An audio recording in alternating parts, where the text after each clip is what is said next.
Enfermedades psíquicas y trastornos del comportamiento. El loco es alguien que ha dejado que el sufrimiento ocupara su lugar.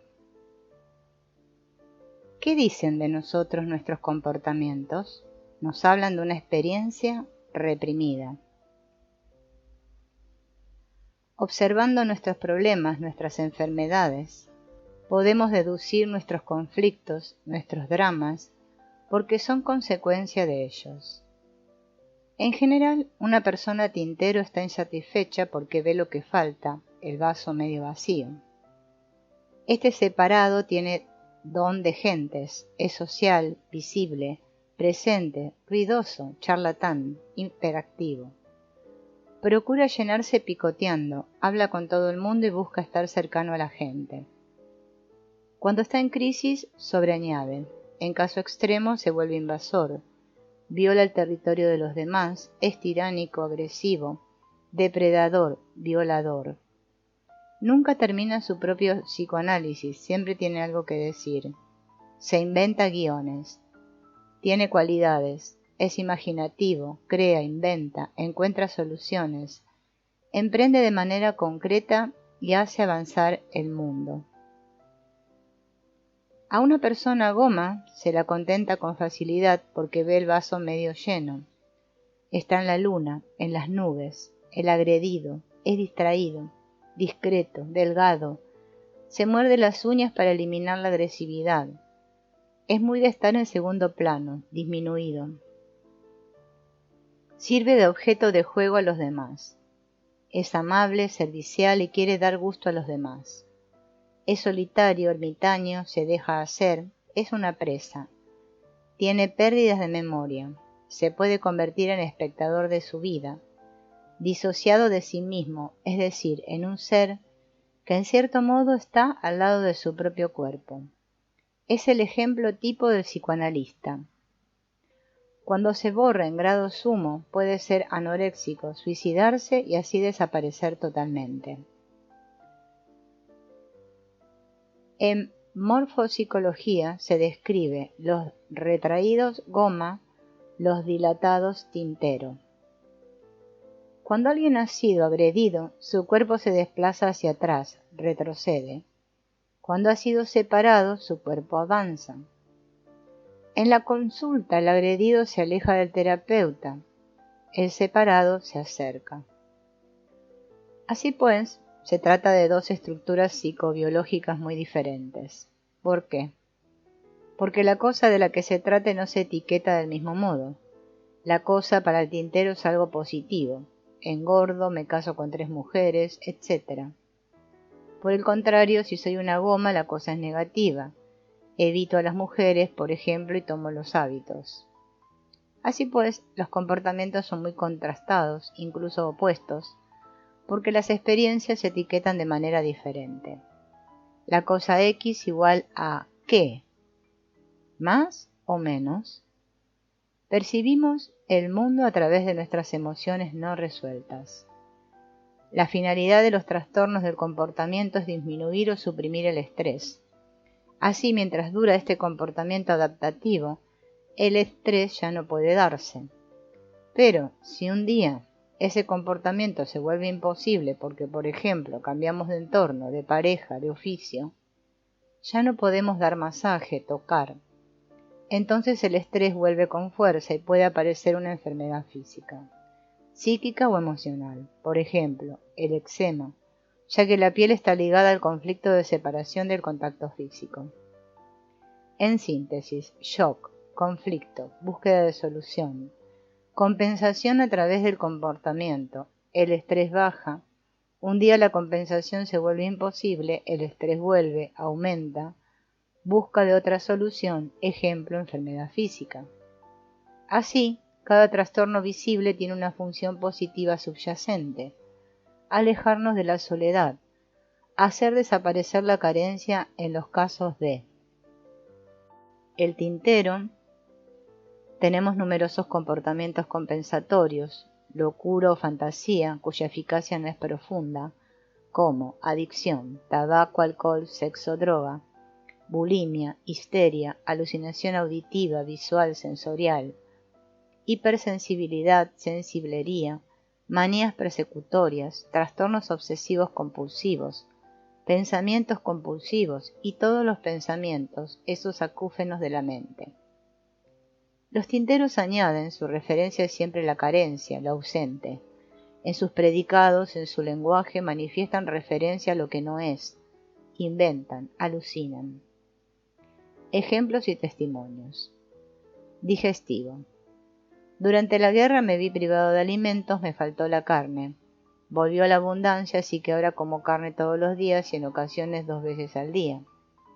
La nevera está siempre llena y el congelador y la despensa y los armarios de la cocina. Piel. De pequeño me faltaron contactos. Mamá trabajaba mucho y tenía que atender a mis numerosos hermanos y hermanas. Busco permanentemente el contacto físico. Me gusta tocar y que me toquen. Elegí como profesión un oficio de contacto, masajista. Oído. En casa no habla nadie. Me aburro en ese silencio vacío. En cuanto salgo necesito oír palabras, música, sonido. Vivo entre ruido y me encanta. Libros. La señora X se compra libros todas las semanas. Zapatos con mucha frecuencia y numerosos abrigos. Un día establece la relación con el hecho de que de pequeña sufría en secreto por la pobreza de su madre, que solo tenía 3 libros, y ella, su hija, con vergüenza, le mendigaba a la vecina nuevas lecturas. Su madre solo tenía 2 pares de zapatos, uno de invierno y otro de verano, y tuvo toda su vida el mismo abrigo. Seno. Si se le ha destetado temprano, un hombre puede compensar queriendo estar en contacto con una mujer de pecho grande, cosa que no resuelve en absoluto, o no por mucho tiempo, el estrés del bebé que hay dentro de él. Olor fuerte, transpiración importante, uno no se lava. Uno se siente sin identidad. Uno quiere conservar su olor arcaico, así el clan, mamá me encontrará y me reconocerá. Tengo muchísimos amigos. Tengo miedo de que me olviden. Estaba tan solo de pequeño en una clase que agrupaba alumnos de diferentes niveles y edades, sin amigos de mi edad. Tendero de ultramarinos. Los antepasados se murieron de hambre. Mozo de mudanzas. El señor X tiene un camión de mudanzas enorme. Durante la guerra, su abuela tuvo que salir huyendo con lo puesto, y lo perdió todo. Con que hubiera tenido un camión grande habría podido conservar todos sus muebles. Conferenciante. De pequeño nadie le escuchaba. Hoy da conferencias en diferentes países y centenares de personas le escuchan y pagan por hacerlo. Editor, escritor. De pequeño en los campamentos nadie le escribe. Hoy recibe muchas cartas. Correo. La señora X es coleccionista de sellos y trabaja en correos. Su abuela, durante la guerra, no recibió carta de su novio y creyéndolo muerto se casó con otro al que no amaba. Así, cada trastorno aparente tiene una función positiva subyacente, alejarnos de la agresión, hacer desaparecer el peligro. La goma. Violación. La psicóloga Samaría Calderón Montero ha observado en su clientela y en los casos de violación un problema de invasión y de represión de la agresividad. Los violados son personas que en su vida no solo han sufrido la invasión en su cuerpo, sino también además en su territorio psíquico, afectivo, intelectual y profesional, y que no saben reaccionar. Para resolver el problema es necesario sobre todo un trabajo en profundidad de transformación interior, encaminado hacia la recuperación del poder de uno sobre su propia vida. Es la psicología del abusado. El violador se comporta como tintero, él, la violado, violada, como goma. La señora X se pasa la vida en las nubes. Llega tarde a la consulta porque no ha visto los carteles de salida de la autopista. Está perdiendo vista. Y según dice, se sacrifica sin cesar, adora a su madre, que no obstante a sus espaldas la deshereda, le amarga la vida y a la cara le sonríe. Ella se deja agredir. La señorita X, 20 años, sale con un joven sin amarlo, solo por pasar el rato. Se van de paseo los dos al bosque y él le pide que se case con él. Ella contesta, «¿Pero cómo se te ocurre? Si yo no te quiero, estoy contigo para entretenerme». Él se echa a llorar y ella no soporta ver llorar a un hombre, así que para no causarle pena o pesar, acepta casarse y se aburre mortalmente con él durante 40 años. Cerebro. La señora X es hija de profesores, su padre de filosofía y su madre de psicología. Y dice, me arrebataron el cerebro. Hablaban de un modo cada vez más complicado y a mí eso me agredía. Se volvió estúpida e incapaz de pensar. Goma y tintero. Alimentación. Goma, anorexia. Tintero, bulimia. Sexual. Goma, frígida e impotente. Tintero, ninfómana, don Juan. Emocional. Goma, átono, átona, blindado, blindada, depresivo, depresiva. Tintero, hiperemotivo, hiperemotiva, histérico, histérica. Actividad física. Goma, apático, apática. Tintero, hiperactivo, hiperactiva. Intelectual. Goma, idiotez. Tintero, gran inteligencia. Palabra. Goma, mutismo. Tintero, parloteo. Sueño. Goma, insomnio. El sueño es una ciudad insegura. Tintero, hipersomnia. Doble coerción, doble conflicto. No hay espacio de confort. Algunas personas oscilan permanentemente entre dos comportamientos opuestos. Están en estado de doble coerción. Por ejemplo, para el señor X la sexualidad es indispensable, tiene que estar siempre haciendo el amor. Pero en sus creencias hacer el amor es algo malo. Si lo hace se condena, no podrá ir al cielo. Por consiguiente se priva de tener relaciones sexuales, pero después no aguanta, se masturba, se va con prostitutas. Llegado a ese punto la cosa se pone violenta, entra Satanás en su vida. Él se cree agredido por el diablo, por los demonios, así que deja de hacerlo. Vive en bucle permanente, haga lo que haga se siente fatal. Si no tiene relaciones sexuales se siente mal, si las tiene, vienen los demonios y se siente mal. Los padres de un niño se separan definitivamente. La madre llama a su hijo y le dice, tú ya eres mayor, tienes 12 años y te dejo escoger. O te vas a vivir conmigo y será estupendo, eso querrá decir que me quieres mucho, o te vas con tu padre para siempre y no nos volveremos a ver, porque eso querrá decir que le prefieres a él. A ver, ¿qué escoges? No hay solución buena, haga lo que haga se siente mal. La enfermedad de Alzheimer. La relación con los demás es muy importante, la buscamos durante toda la vida y nos protegemos de ella. Buscamos de hecho cierto tipo de relación. Si estoy en relación con otros me siento mal, agredido, obligado, forzado. Si estoy solo me aburro, no valgo para nada. Cuando aparece la enfermedad, uno está en su burbuja, pero nunca solo. Lo que hemos aprendido. Podemos organizar todas las enfermedades, todas las afecciones, en función de su expresión. ¿Se trata de algo excesivo o de algo que falta? El shock de origen será diferente. Preguntas. ¿Qué hay de excesivo en mis comportamientos? ¿Qué deducción puedo hacer? ¿De qué he carecido? ¿Qué es lo que me ha agredido? Para mí lo más indispensable es A, B o C. Si me privaran de A, sentiría, haría. Si me privaran de B, si me privaran de C. ¿Qué es más importante que A? ¿Qué es más importante que B? ¿Qué es más importante que C? Estoy dispuesto a sacrificar A, B, C si ocurre esto. Deducción. ¿Qué estoy reparando a través de A, B, C? ¿Cuál es mi experiencia de origen? Para mí, ¿qué es lo más insoportable, lo peor de lo peor, lo que evito? A, B o C. Pero, si no me quedara más remedio que estar en contacto con A, B, C, ¿cuáles serían mis emociones, mis comportamientos? ¿Qué es lo que me permitiría aceptar el contacto con A, B, C? ¿Qué es más importante que evitar A, B, C? Deducción. ¿Qué es lo que compenso en cada una de las cosas que evito? ¿Qué experiencia da origen a esto? Dos familias de terapias. Hacer el duelo, reafirmarse. Si alguien me cura y me retira mi mal, entiendo también que me alza el nivel de conciencia que habría alcanzado si hubiera resuelto yo mismo lo que ese mal tenía que enseñarme. Si no, si me deja en el mismo estado de conciencia, después de haberme retirado mi mal, me roba la herramienta para mi crecimiento que puede ser esa enfermedad. En terapia, leemos al revés, vamos del síntoma a su causa. Realizamos deducciones. ¿El problema es de goma o de tintero?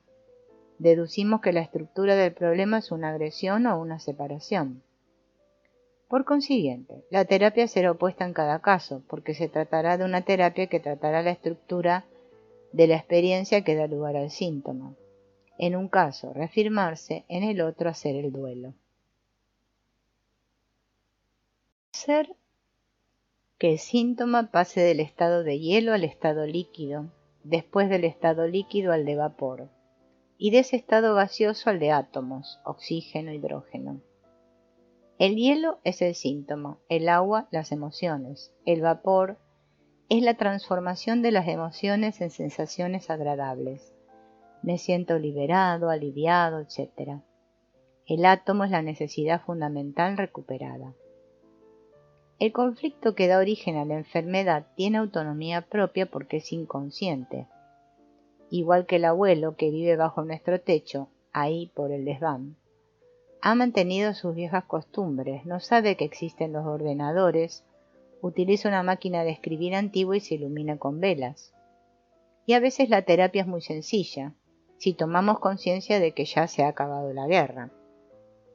El abuelo un día toma conciencia de que la guerra está acabada desde el 8 de mayo de 1945, de modo que se puede cruzar con un alemán y este no lo va a matar.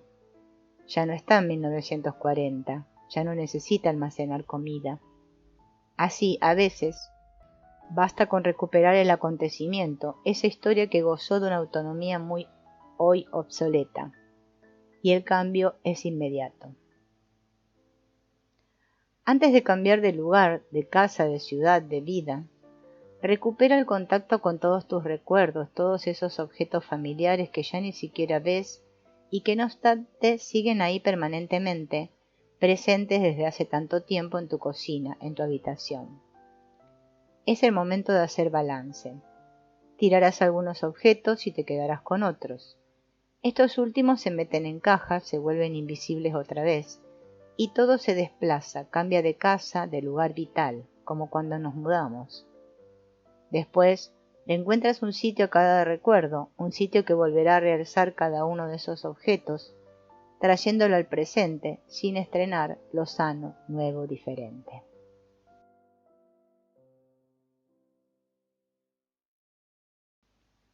El conflicto se transforma atravesando el resentir. Así, el camino más corto para nuestra transformación tal vez sea entrar en nuestras emociones, atravesarlas. Detrás de todo drama, hay una emoción ignorada. En toda emoción ignorada hay un tesoro al que no se hace caso, y ese tesoro nos va a permitir comprar la salud. Por esa razón, tenemos que hacer estos dos protocolos fundamentales. Los resentires primarios y secundarios, PROF o los 4 cuadrantes de la vida.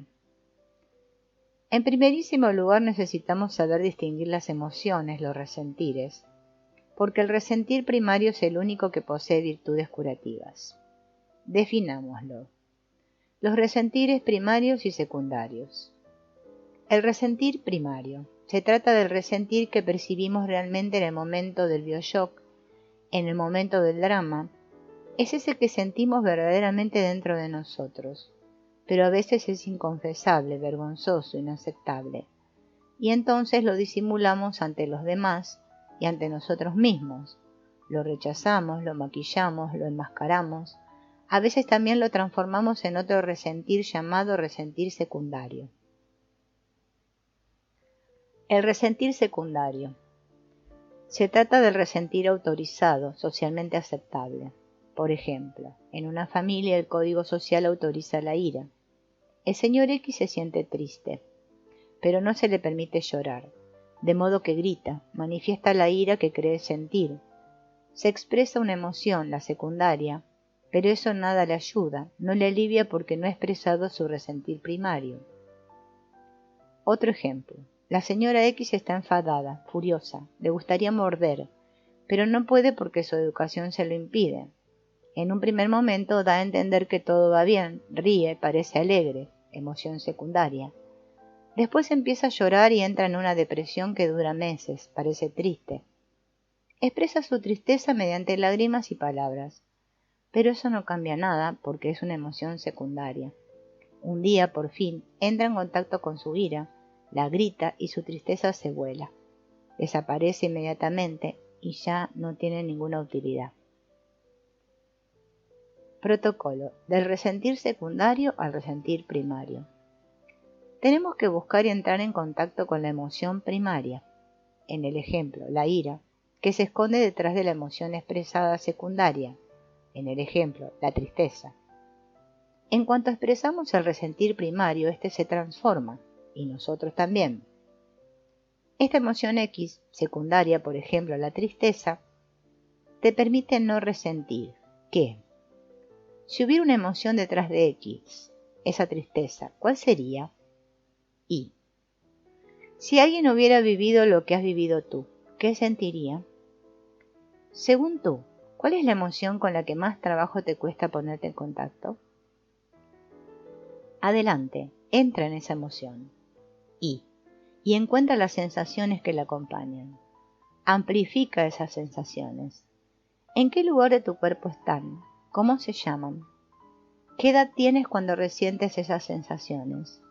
¿Dónde estás? ¿Qué hay a tu alrededor? ¿Qué ocurre? ¿Qué necesidad no está satisfecha cuando resientes sí? Amplificar esta emoción antes de soltarla realmente, es decir, expresarla, exteriorizarla. Los 4 cuadrantes de la vida. Aquí se trata de organizar lo que ya hemos abordado, es decir, las 3 esferas de experiencia. Lo que pensamos, lo que sentimos y lo que hacemos. O, en cada instante, observamos el mundo mediante nuestros 5 sentidos. Lo vemos, lo escuchamos, lo saboreamos, lo olfateamos, lo tocamos. De manera consciente o inconsciente. De nuestras observaciones nacen pensamientos. Esto ya no lo quiero, qué feo es peligroso, es estupendo, más lo necesito. Estos pensamientos provocan resentires, emociones, deseo, alegría o repulsión, asco. Y nuestras emociones provocan comportamientos. ¿Qué hago? Huyo ante ese peligro, corro hacia este placer. Me siento mal pero no hago nada, me siento frustrado, invadido, no ocurre nada. Se produce la inhibición de la acción, me quedo pasivo, dejo hacer y aparece el bioshock. Podemos instalar estos 4 elementos en un cuadrante. La parte superior es la parte más consciente. Puedo traer fácilmente a mi conciencia lo que percibo, lo que hago. La parte inferior es lo menos consciente, lo que pienso, lo que siento. En nuestro día a día pasamos por estas 4 etapas en bucle continuo. Por ejemplo, O, vemos un perro. P, pensamos que nos va a morder. R, tenemos miedo. F, echamos a correr.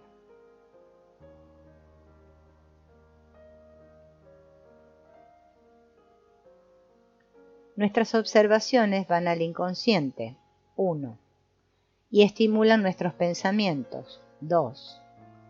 Los cuales provocan un resentir. 3. Que nos empuja a actuar, o más bien a reaccionar, porque busca expresarse en la acción. 4.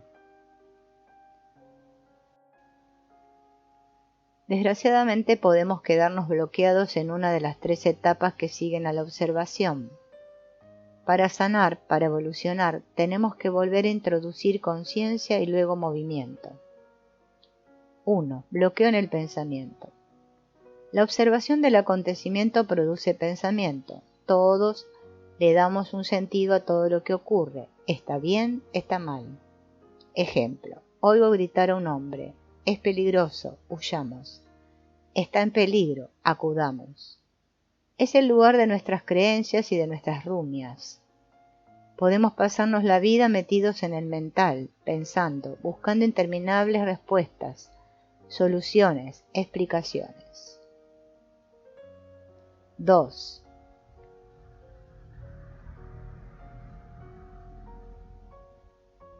Bloqueo en la emoción, en el resentir. Nuestros pensamientos se filtran al interior del cuerpo y crean sensaciones, emociones, resentires. Ese hombre es peligroso, así que tengo miedo. La emoción se puede quedar paralizada, bloqueada en resentires viscerales, biológicos. En esos casos nos pasamos la vida metidos en emociones sin fin. Angustia, rabia, desesperación. 3. Bloqueo en el comportamiento. Los resentires pueden, por supuesto, transformarse o modificar nuestros gestos, nuestros comportamientos, nuestras actitudes y todo aquello que sale de nuestro cuerpo, enfermedades, lenguaje. La enfermedad es la expresión última de nuestro ser material biológico, debido a nuestros órganos. La enfermedad es la respuesta del cuerpo a un conflicto inconsciente, no resuelto. En terapia, a partir de la zona bloqueada, poner conciencia y movimiento. Protocolo PROF. Tomar un acontecimiento mal vivido, fecharlo en el tiempo, situarlo en el espacio. 1. Observar.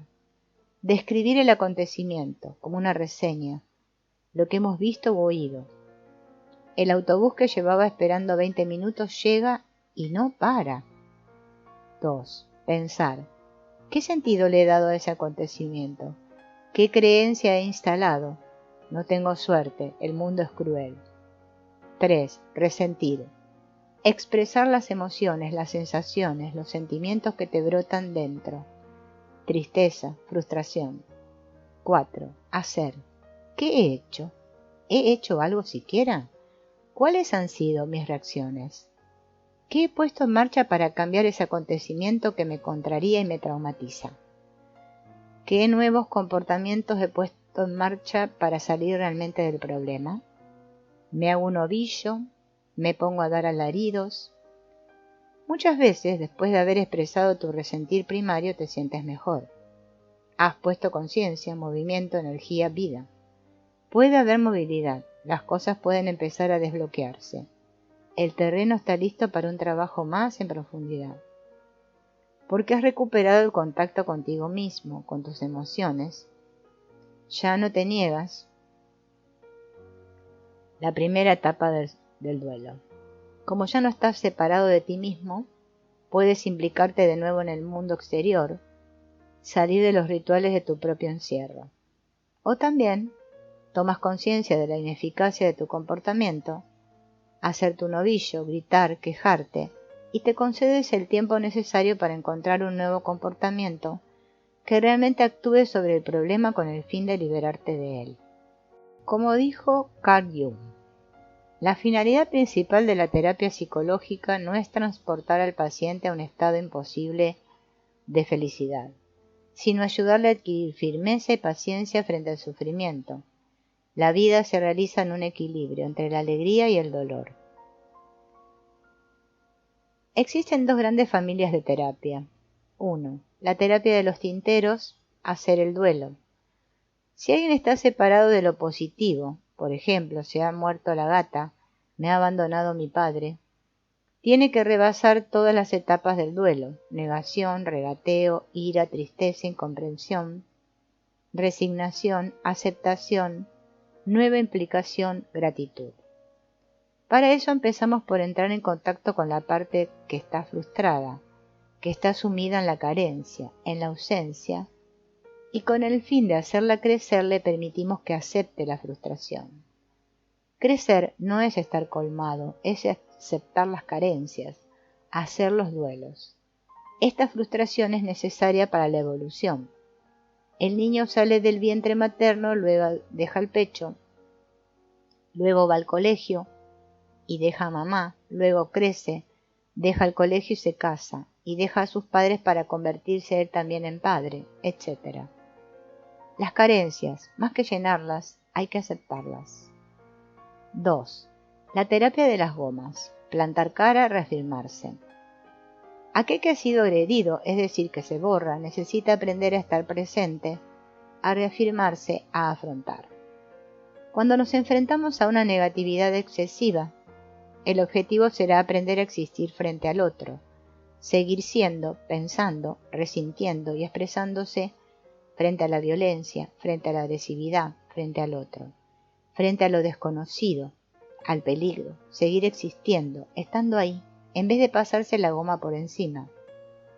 Frente a la violencia, digo yo. Terapia de los tinteros. Actitudes que pueden ayudar a una persona que vive un conflicto de separación. Solo puedes separarte de aquello de lo que estás libre. Vivir no es satisfacer todos tus deseos, sino aceptar tus frustraciones. Crecer es hacer el duelo de ese ideal que no tienes, que nunca has tenido y que nunca tendrás. El duelo. De la madre ideal, del padre ideal, de la mujer, del marido ideal, de los hijos ideales, del trabajo, del equipo de rugby, del guiso, de la casa, del presidente de la república ideal, de la infancia ideal, del yo ideal, de la vida ideal, de la jornada ideal que nunca tendremos. Crecer es aceptar las propias carencias, más que rellenarlas, aceptar la frustración. Se puede robar el televisor pero no los ojos. El pie es más importante que el zapato. Cuando estás en carencia, frustrado, separado, lo que hay que hacer no es volver a ponerte en contacto con el objeto perdido, mamá, infancia, salud, sino hacerte consciente de tu dependencia de algo exterior. Hacer el duelo de ese imposible. Acepto la separación, la frustración. No lo tendré todo. No satisfaré todos mis deseos. Pero acepto mis frustraciones en este momento de mi vida, en esta etapa de mi vida. Entonces sí puedo crecer. Crecer es pasar de una etapa a otra. Crecer no es estar colmado, es aceptar las carencias. Me pongo en contacto con la parte de mí que está frustrada, que está en carencia, en ausencia, para hacerla crecer, para permitirle aceptar la frustración, la separación, el duelo. Si me quedo bloqueado psicológico o afectivamente en una etapa, el resto de mi evolución se verá comprometido. Si no hago este duelo, mi comportamiento patógeno trastornará todas las etapas siguientes. Para que haya evolución es preciso aceptar la frustración. Al acoger, al reunirnos con esa persona que está en estado de carencia, le decimos a su inconsciente, no estás solo o sola. Le autorizamos para que resienta sus carencias y le damos permiso para hacerlo. Llega la hermanita y el niño pierde la disponibilidad total de su mamá. Si pierdes una parte del tiempo de mamá, validamos. Si no aceptamos la realidad, estaremos toda nuestra vida bloqueados en ese instante de rechazo. Si te quedas bloqueado en una etapa de tu vida, una parte de ti no crecerá nunca. Comprende que te has encerrado en un sueño loco, en una alucinación. Mientras no hagas el duelo, te llenarás de reparaciones ilusorias para sobrevivir, que estarán referidas al ausente, el difunto, la infancia, la salud. El comportamiento inadaptado a la realidad presente está al servicio reparador del ausente, el pasado. Tienes que aceptar poner en marcha nuevos comportamientos, porque los antiguos son compensaciones puestas al servicio de lo ilusorio y que te agotan en sempiternos conflictos en bucle. Mientras esté bloqueado en esa falsa solución que se creó en el momento del drama, el niño interior no puede crecer.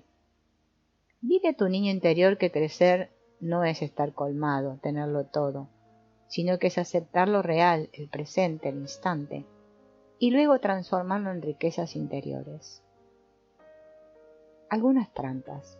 En caso de un duelo no realizado a veces para llenar el vacío, intentas parecerte a la persona a la que echas de menos. Te identificas con el otro para hacerla revivir en ti. A ver, ¿a quién te pareces?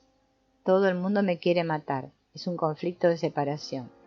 la persona está efectivamente instalada en el rellenar, en el exceso, el tintero, porque crea, imagina. Lo mismo ocurre con la persona que se arrepiente.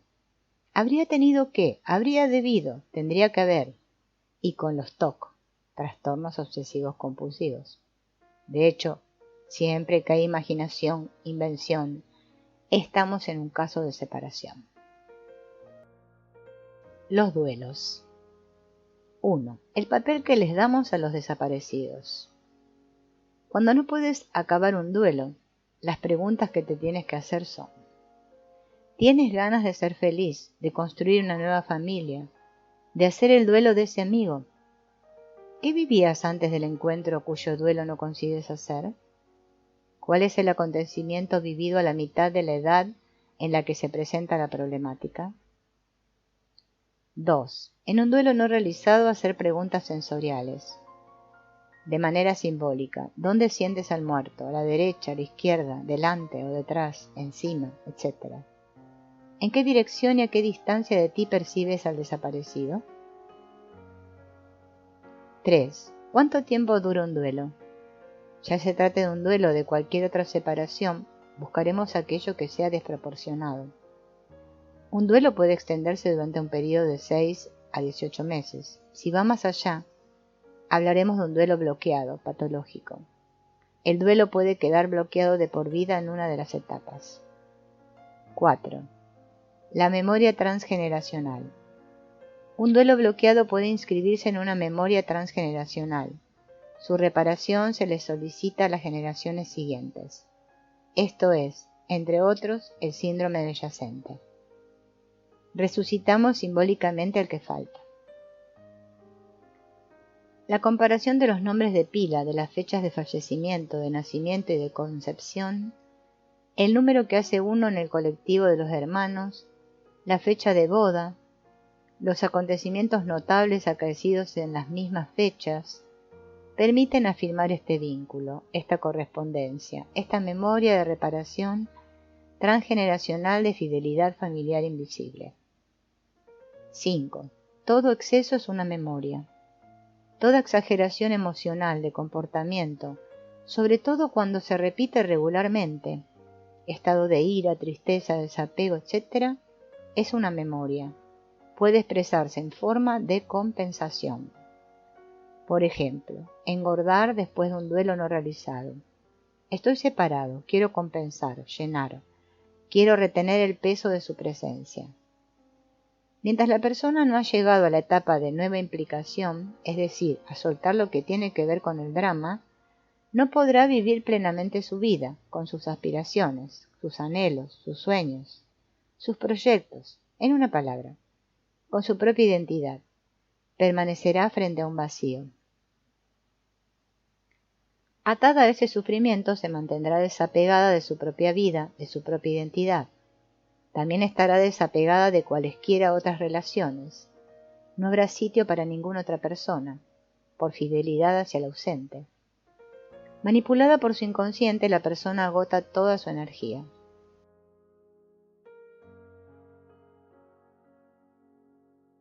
Está, dijéramos, tomada como rehén de una reparación imposible, de un proyecto loco al servicio de su duelo no realizado, de su anhelo, hacer revivir al difunto. 6.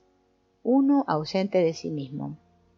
Es necesario que cambie si las cosas que haces son para complacer, recibir gratitud, recibir amor, ser leal, formar parte de la familia, hacer revivir simbólicamente a un difunto. Te has hecho cargo de esa misión de reparación. No vives tu auténtica vida, estás en ausencia, en doble vida, preocupado. ¿Cómo separarse bien para reencontrarse mejor? Nuestro pasado es como una biblioteca llena de libros. Algunos están cerrados, otros abiertos. Así, ciertas historias y memorias están aplacadas, pero otras aún vibran. Protocolos. Recuerdo de las principales etapas del duelo. Primera etapa, la negación. Segunda, el regateo. Tercera y cuarta, la ira y la tristeza. Quinta, la incomprensión. la necesidad de comprender de que la cosa tenga un sentido. Sexta, la resignación. Séptima, la aceptación de lo real. Octava, la reconstrucción. Novena, la nueva implicación. Décima, la gratitud. 1. ¿Dónde me he quedado atascado? En caso de un duelo patológico, estamos atascados en una de estas etapas. ¿Pero cuál? Tenemos que tomar conciencia, definirla, localizarla en nuestro cuerpo, expresarnos, sacar fuera todo lo que surja, palabras, gestos, etc., vinculados con esa sensación, y encontrar aquello que nos permita avanzar hacia la etapa siguiente. 2. Separarse del ideal. Definir X, lo que echo de menos, marido ideal, vida ideal, yo ideal. Situarlo en el espacio, en el exterior de mí. Localizar mis necesidades primarias, es decir, las que dependen solamente de mí. Visualizar los vínculos de dependencia y luego cortarlos. 3. El balance. Tomar los temas importantes de la vida respecto de los cuales te sientes en dependencia o frustración. Trabajo, pareja, amor, sexo, salud, familia, deporte, vacaciones, placer, etc. ¿En qué etapa del duelo estoy atascado? ¿Con qué etapa no me he puesto en contacto? ¿Qué necesito? Hacer el duelo de eso. ¿Qué rechazo? Aceptarlo, atravesarlo. 4. Transformar mis conflictos de separación. ¿Cuáles son tus anhelos, sueños, deseos, expectativas, insatisfacciones? Encuentra una experiencia durante la cual estás solo, sola, y pregúntate qué sientes en lo más hondo de ti. Si te sientes bien, el protocolo se ha acabado. Si te sientes mal, ¿qué te apetece? Mi expectativa, mi deseo, mi sueño, mi anhelo, mi necesidad es A. Voy a poner energía en eso que deseo. ¿Cómo organizarme para no carecer de eso? Porque si no tengo A, esa actividad, ese libro, ese amigo, ese alimento, esas distracciones, no puedo vivir. Contestar, por ejemplo, viajar con la persona a la que amo. Si te privan de eso, ¿qué sientes dentro de ti? Formula tus carencias. Una rutina, una soledad, tiempo perdido, lo absurdo de la vida. Repito lo que sé hacer, no hay descubrimiento, estoy en vida refleja, automática. Hay poco enriquecimiento emocional, poca creación, poco rebasamiento. Estoy en peligro, es demasiado nuevo para mí. ¿Qué es lo importante que hay detrás de esto? ¿Qué necesidad? A. Formula tus necesidades. Complicidad, compartir, intercambio, amor, libertad, descubrimiento mutuo. ¿Cómo satisfacer eso? A. Tus necesidades de forma diferente. Estar vivo con todos tus sentidos en todos los sentidos. ¿Cómo puedes satisfacer tú mismo tus propias necesidades? Unas cuantas preguntas para hacerse. Cuando alguien me deja, ¿cuál es mi resentir? ¿Quién deja a quién? Cuando estoy solo, sola, ¿cuál es mi resentir? ¿Cuál es la causa de que yo viva mal la separación? ¿Qué ocurre dentro de mí cuando estoy solo, sola? ¿Me siento en contacto conmigo mismo? ¿Me siento aislada de mí misma? ¿Me identifico con la relación? ¿En qué punto estoy en relación con eso? ¿Qué ha ocurrido en mi vida antes de conocer a esa persona? Antes de eso cuyo duelo no consigo cerrar.